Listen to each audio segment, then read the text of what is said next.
in this story, man, there's so much to comment about in this story.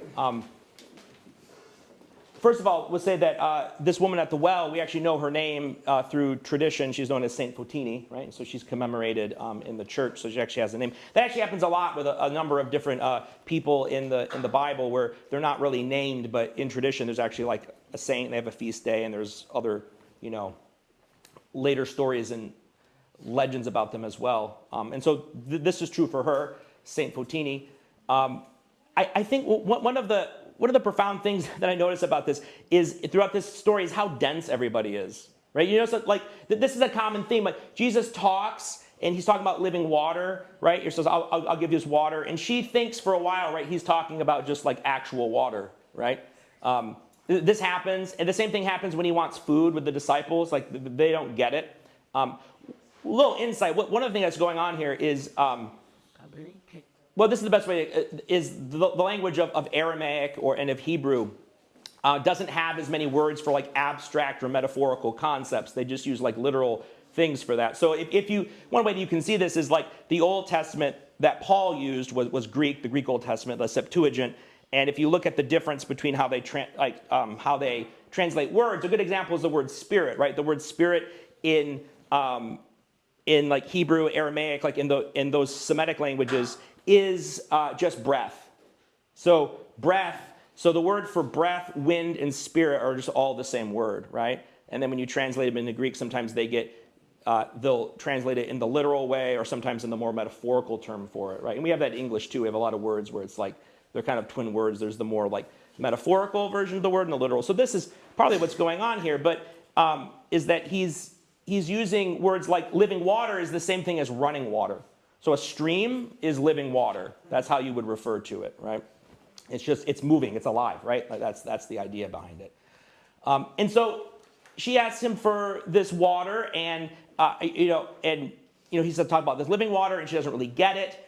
That he's talking about something deeper that's going on. And then this happens again where he then decides, okay, well then he pivots to this point where he says, well, she's not getting it. So then I'm going to talk about her 5 husbands, right? To get her attention. Like, go get your husband, right? And so then she's like, now she's like, he's a prophet or something like this as well. And the same thing happens with the disciples. They don't really get it. So he has to say things more explicitly and outright. One of the lessons that we can draw from this is that how easy it is to miss something when God shows up, right? Or how easy it is to miss sort of opportunities that, she's sitting in front of the Messiah, she's having this conversation, and she doesn't even really realize who she's talking to or how important it is. And the same thing with the disciples. They don't, they're like, he just wants some food to eat or something like this, or he's hidden food somewhere around here, right? And they don't quite get it. The same thing happens to us, and this is what it means to have a moment of revelation or of insight, right? Which is what the Samaritan woman had, is she sort of just wakes up, right? This is common for people who encounter Christ, right? Whether they're encountering Christ himself, like in the Gospels, or they're encountering him through other people. The way that the Samaritan woman, many people in the town believed simply because of her testimony, because of her story. And then later at the end of the passage it says, and then they came to believe for themselves too, because they actually experienced and heard Jesus themselves, and they came to this belief, right? They believed because of her story. And so when we have these encounters with God in some way, usually it opens our eyes and we're able to sort of see the world or see reality in a deeper way than we did before. And so this is one of the things that's happening with an encounter with Christ, or whether we have like a spiritual moment or a deep moment of repentance or our own moment of conversion, is that our eyes get sort of ripped open and we finally see things the way they are. This is a common human problem, is that we're blind, that we just miss all this information, right? Now, part of the problem is just a basic fact of reality, that there's way too much information coming into you at all times to actually absorb all of it, right? Like one of the things your brain does really well is it figures out what to forget, right? It's trying to constantly just like throw things in the garbage bin all the time because there's too much information. So this is a problem, right? It means that we have to pick up on, in this huge like haystack of sort of like reality that we encounter every day. We have to pick out the things that actually matter, and we have to figure out what they mean, right? And so this is part of just the problem in the spiritual and moral life, is that we don't sometimes recognize when we're having a profound spiritual moment, when there's an opportunity to connect with God and we miss it. And maybe that's with another person. And this is a great example when Jesus is sitting down with the Samaritan woman. It takes her quite a while to realize that something quite spectacular is happening to her right now in this moment. And so we do the same thing. We sort of miss moments to maybe love somebody, moments to connect, moments where that person can be a vehicle for grace for us in some way, and we miss it, right? Because it's a very common human thing to do, because we're not looking right in the right place. We're not asking those right questions. And so one of the things that happens when we encounter Christ is it allows us to sort of see the world in a better way, right? To be able to when Jesus talks about living water, we don't think he means, right, pulling water up from the well. What he's talking about something deeper. And that's a great example, right? Whether it's with like the food that Jesus is talking about with the disciples, or the drink with the Samaritan woman, right? Is that the danger is that we always live on the surface and we miss the deeper reality and level that is there around us all the time, right? And so there's a need for the Christian to become spiritually attuned and sensitive, to be able to see the spiritual dimension that's filling all these things, right? To have spiritual sight. And to say spirit is to say, what's the heart of the matter, right? Like, what's at the very core? What is truly most important, right, in this moment? And how are things truly, how are things truly what they are, like, right at their core?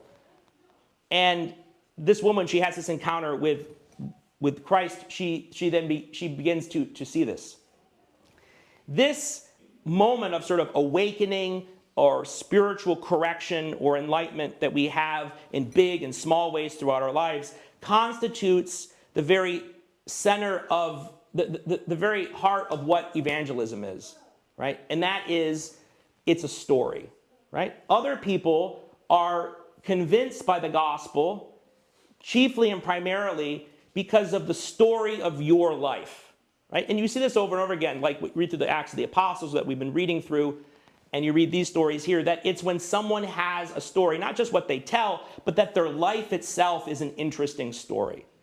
And so the best way to sort of do evangelism is to live your life in such a way that the story of your life is a testimony, right, to what God is doing. That story of your own life, that your very life is convincing to other people that something matters. And so that is a good way to think about. And then based on that, the words you share and speak come very authentically, right, from this life that you've lived, right? And that's what it really means to sort of share the gospel with something, because that's what's actually convincing to someone else, right? The Samaritan woman had a convincing story, right? Something tremendous had happened to her, and she shared it.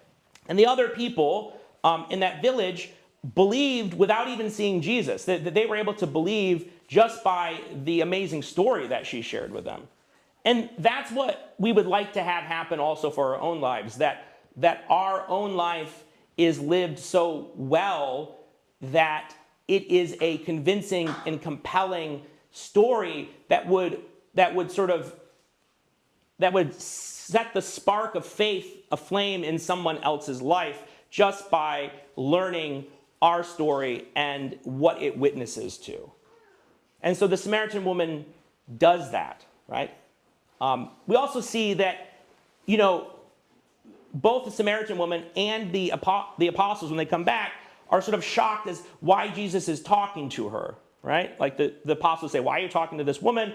And the Samaritan woman says, why are you talking to me? I'm a Samaritan, right? Like, I don't know if everyone knows who Samaritans are, but they're sort of like, in the eyes of Jews, they're sort of like second-rate Jews, They're like people who say they're Jews, but they're not really Jews, A lot of different religions and groups sort of have something like this. And so they're sort of like Jewish heretics, right, and schismatics. And so they don't really eat with them, they don't talk with them, they definitely don't pray with them, right? You're not supposed to have anything to do with somebody like that. I don't know, maybe and so it's kind of scandalous that he's actually talking to them, right? It'd be maybe like, I don't know, said it in like a modern context, it'd be like, Jesus talking with someone who's like a white supremacist or something like that, or someone who is a really terrible person. Like, why would you even talk or associate with someone like this? And yet he does. And this is also a clue too of what blinds us, is that sometimes we write other people off, right, as not having anything to teach us or not having any worth or value to invest in. And because we do that, we actually shut ourselves off from moments of revelation where we could actually see things that our own spiritual blindness could actually be removed, and we could actually see things spiritually as they actually are. And so the story of the Samaritan woman is a great reminder of that. That one, even people who like her, who she has 5 husbands, she's had 5 marriages, and the man she's with is just like her live-in boyfriend or something like this. It's not even like a right relationship. So she's definitely not in a good place in her life. So not only is she a Samaritan, but she's also not the most upstanding woman either in some ways. And yet Jesus sees potential in her, right? That many other people would have written off and ignored or not even seen. And it's that thing too. That's that again. He was able to see to the heart and to the spirit of things. Right? And again, I always come back to this, the whole with Prophet Samuel and King David, and King David being the unlikely person. And this is really a theme throughout the entire Bible, is that you have unlikely heroes that other people write off, right? But that God is able to see potential and goodness and grace there. And so that phrase that men look to the external things, but God sees the heart, right? Jesus saw her heart, right? And what everyone else was failing to do was to see the heart of things, to see the spiritual dimension that was there. And a lot of that is our own ego, right? That puts up walls and barriers between us and other people in certain ways. And so he saw that, right?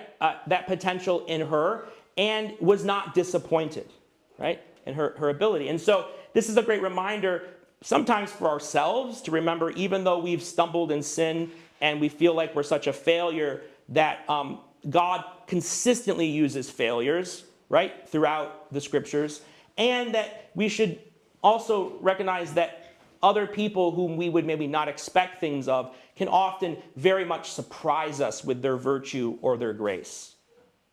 And so that is one of the messages that's being given to us, right, in this story of the Samaritan woman.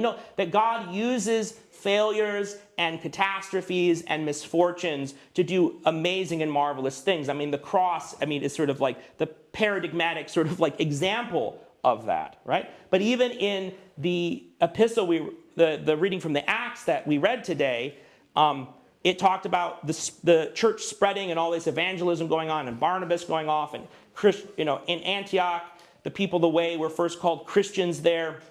And this was all in the aftermath of Stephen being martyred, right? The first martyrdom. That the first martyrdom, which was a tragedy, right, ended up being something that actually made the church explode in growth in size, right? And so this is our example too, is often we look at tragedies, especially when we're stuck in the middle of it, we lose perspective, right? We lose the bigger picture, and we despair, and we maybe lose faith, and we can't see the good in it.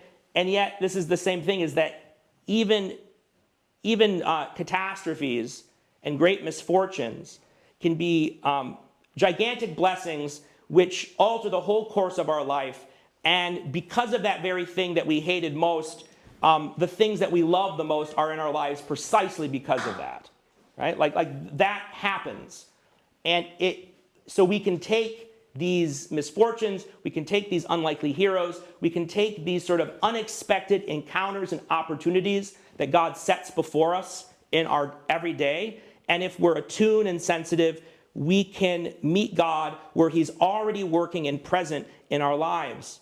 But the danger is that we just don't see it, right? We don't get it the way that the apostles didn't get it, and the way the Samaritan woman didn't get it at first, right? We can do the same thing.